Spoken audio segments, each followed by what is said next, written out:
Hello दोस्तों, आज की वीडियो में मैं आपको बताऊंगा कि टैली में जीएसटी चालान की एंट्री कैसे करनी होती है।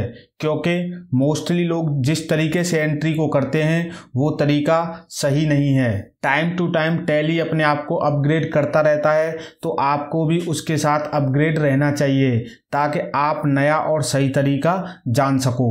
तो मैं आपको बता देता हूं कि एंट्री कैसे करनी है। वीडियो को लास्ट तक देखना ताकि कोई भी कंफ्यूजन ना रहे। तो बिना किसी देरी के वीडियो को स्टार्ट करते हैं।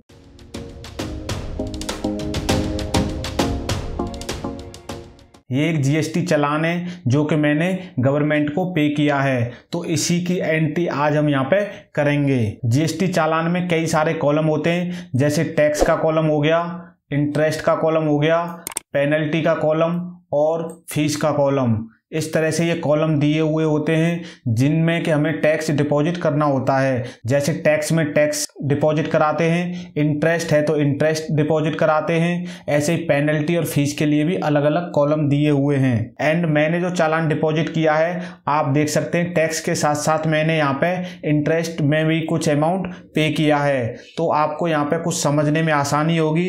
इंटरेस्ट के बारे में भी आप यहाँ पे डिटेल्स में समझ पाओगे। तो टैली को पहले ओपन कर लेते हैं। तो यहाँ पे मैंने टैली ओपन कर ली है और जैसे कि आप जानते हैं, हमने कोई भी चीज़ पे की है या डिपॉजिट की है, गवर्नमेंट को टैक्स पे किया है, तो हमें पेमेंट वाउचर में एंट्री करनी होगी। लेकिन हमारा तरीका अलग होगा, मैं आपको बताता हूँ जो कि सही तरीका है। आपको सबसे पहले वाउचर को ओपन कर लेना है और पेमेंट वाउचर पर आ जाना है। उसके बाद आप चालान में डेट देख लेना कि किस डेट को हमने चालान पे किया है। तो यहाँ पे आप देख सकते हैं 19/1/2024 में मैंने यहाँ पे चालान पे किया है, तो वही डेट में यहाँ पे भी डाल देता हूँ 19/1/2024 और एंटर कर देता हूँ। उसके बाद ऑटो फिल का ऑप्शन आपको दिखेगा, इसकी शॉर्टकट की होती है Ctrl+F।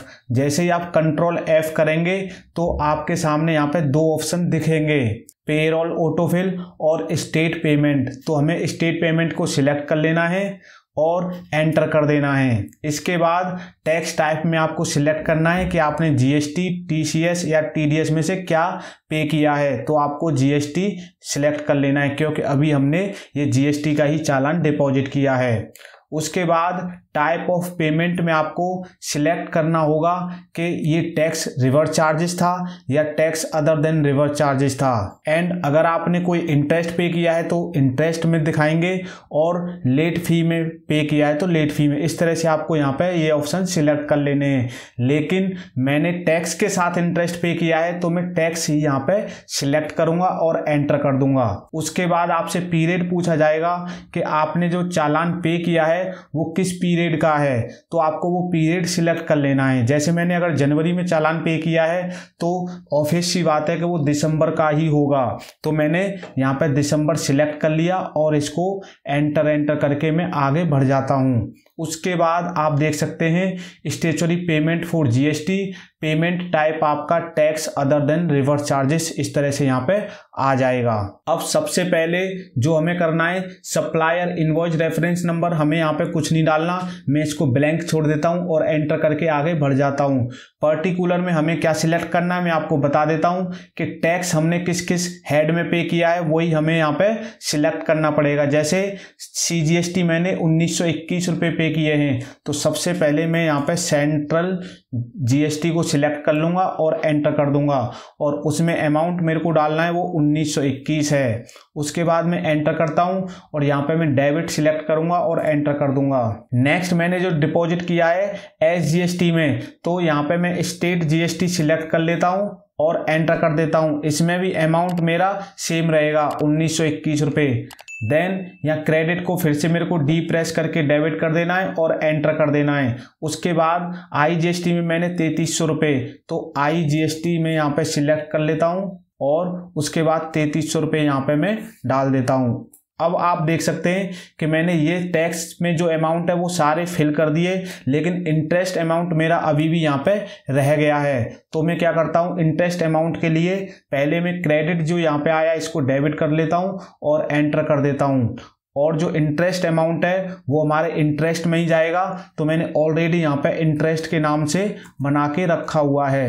इस तरह से इंटरेस्ट ऑन जीएसटी यहाँ पे मेरा है ऑलरेडी, तो मैं इसको सिलेक्ट कर लेता हूँ। और इंटरेस्ट ऑन जीएसटी, कई लोगों का ये सवाल रहता है कि इंटरेस्ट ऑन जीएसटी किस हेड के अंदर आएगा, तो मैं आपको दिखा देता हूँ। इंटरेस्ट ऑन जीएसटी को कंट्रोल एंटर जैसे ही करेंगे तो उसकी डिटेल यहाँ पे आ जाएगी। तो आप देख सकते हैं इनडायरेक्ट एक्सपेंसेस के अंदर मैंने क्रिएट करके रखा हुआ है, तो आपको भी इनडायरेक्ट एक्सपेंस के अंदर यहाँ पे क्रिएट कर लेना है और बाकी किसी भी चीज़ को नहीं छेड़ना, कंट्रोल लेकर के एक्सेप्ट करा देना। जैसे ही मैं एंटर करूँगा तो आपके सामने ये वाली डिस्प्ले ओपन हो जाएगी। तो ये इंटरेस्ट के अमाउंट को हमें अनडिफाइंड ही रखना पड़ेगा क्योंकि ये कोई टैक्स अमाउंट नहीं है, ये इंटरेस्ट में हमने पे किया है। तो मैं इसको एंटर करके एक्सेप्ट करा देता हूँ। अब आपको यहाँ पे वो बैंक सिलेक्ट कर लेनी है जिस बैंक से आपने पैसा डिपॉजिट कराया है, तो मैंने वो बैंक सिलेक्ट कर ली। उसके बाद अब आप देखेंगे टोटल अमाउंट जो मेरा चालान का हुआ है वो 7,145, और यहाँ पे भी आप देख सकते हैं 7,145 आपको दिख जाएगा टोटल अमाउंट। अब हमें यहाँ पे एंटर करना है। जैसे ही आप एंटर करेंगे तो बैंक एलोकेशन वाली डिस्प्ले आपके सामने ओपन हो जाएगी। हो सकता है आपने बैंक एलोकेशन को यस नहीं कर रखा होगा, तो अगर आपके सामने ये डिस्प्ले ओपन नहीं होती तो भी कोई दिक्कत नहीं है, लेकिन अगर कर रखा है तो आपको यहाँ पे डिफाइन कर देना है कि आपने किस हेड में कितना टैक्स जमा किया हुआ है। कैसे करना है मैं आपको बता देता हूँ। जैसे यहाँ पे ऑटोमेटिक मेरा CGST सिलेक्ट आया है, तो जैसे ही मैं बैक स्पेस प्रेस करूंगा तो मेरा CGST पे कर्सर आ जाएगा। यहाँ पे लिस्ट ऑफ लेजर का आपको दिख जाएगा कि मैंने टोटल कौन कौन से हेड यूज करे हैं इस एंट्री को करने में। तो सेंट्रल GST, IGST, इंटरेस्ट और स्टेट GST, टोटल 4 हेड मैंने यहाँ पे यूज किए हैं। तो आपको एक एक करके यहाँ पे डिफाइन करना है। कैसे करना है मैं बता देता हूँ। जैसे मैंने सबसे पहले सेंट्रल GST सिलेक्ट कर लिया। अब आपको यहाँ पे ट्रांसफर टाइप पूछा जाएगा, चेक के थ्रू, ई फंड ट्रांसफर या अदर्स, और अगर शो मोर करेंगे तो आपके और भी जो ऑप्शन होंगे वो सारे यहाँ पे विजिबल हो जाएंगे। तो मैं कुछ नहीं करता, मैं अदर्स में चला जाता हूँ और यहाँ जो मैंने अमाउंट डिपॉजिट किया है वो मेरे को डालना है, लेकिन CGST में जितना डिपॉजिट किया है वही अमाउंट मुझे डालना है। तो मैं यहाँ पे क्या करता हूँ, 1921 अमाउंट मैंने किया है। देन इसको एंटर करके आगे बढ़ जाता हूँ और फेवरिंग में भी सेंट्रल रहेगा, इसको एंटर करते हैं। अब मेरा कर्सर जो है वो यहाँ पे आया है। अब मुझे यहाँ पे कर्सर ले जाने के लिए बैक स्पेस प्रेस करना होगा। देन मुझे स्टेट GST सिलेक्ट करना है। फिर से मैं यहाँ पे अदर सिलेक्ट कर लूँगा और एंटर कर दूंगा। उसके बाद फिर से हम स्टेट GST का अमाउंट यहाँ पे डिफाइन कर देते हैं। देन एंटर कर देंगे और फिर से एक बार एंटर करेंगे और आपको आ जाना है यहाँ पे। तो फिर से कर्सर आपका आ जाएगा यहाँ पे। तो आपको यहाँ पे ले जाने के लिए माउस का यूज कर सकते हैं या बैक स्पेस से भी जा सकते हैं। अब आपका रह गया IGST, तो IGST सिलेक्ट करके यहाँ पे अदर्स को सिलेक्ट कर लेते हैं और IGST का अमाउंट हम यहाँ पे डाल देते हैं। तो टोटल अमाउंट था IGST का 3300, और एक बार फिर से एंटर करेंगे। एंटर करके आपको फिर से यहाँ पे आ जाना है और यहाँ पे लास्ट जो रह गया इंटरेस्ट ऑन GST, इसको सिलेक्ट कर लेना है और यहाँ पे अदर्स सिलेक्ट करके आप देखेंगे कि टोटल अमाउंट इसने 3 रुपये अपने आप ले लिया। आपको कुछ भी करने की ज़रूरत नहीं पड़ी। अब इस डिस्प्ले को एंटर करके एक्सेप्ट करा देंगे। उसके बाद आपको प्रोवाइड GST डिटेल्स का ऑप्शन दिखेगा, इसको आपको यस करना है और एंटर कर देना है। जैसे ही आप एंटर करेंगे तो बैंक डिटेल्स आपके सामने ओपन हो जाएगी। तो सबसे पहला जो ऑप्शन है इसमें मोड ऑफ पेमेंट, तो आपने कैश कराया, चेक कराया, क्रेडिट कार्ड, डेबिट कार्ड, जो भी आपने यूज करा मेथड पेमेंट के लिए वो आपको यहाँ पे सिलेक्ट कर लेना है। जैसे मैं नेट बैंकिंग को सिलेक्ट कर लेता हूँ और एंटर कर देता हूँ।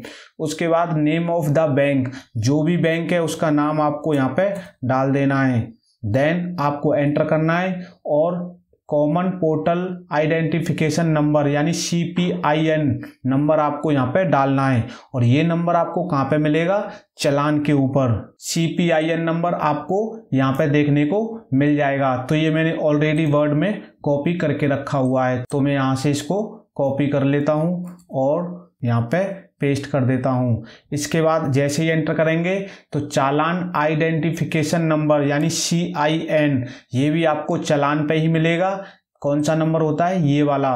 तो इसको भी मैं वर्ड से कॉपी कर लेता हूँ और यहाँ पे पेस्ट कर देता हूँ। इसके बाद आपको VRN नंबर या UTR नंबर में से कोई एक नंबर यहाँ पे डालना है। तो UTR नंबर तो फिलहाल मेरे पास नहीं है, मैं VRN नंबर डाल देता हूँ, वो भी आपको चालान से ही मिल जाएगा, ये वाला। तो मैंने यहाँ पे VRN नंबर डाल दिया।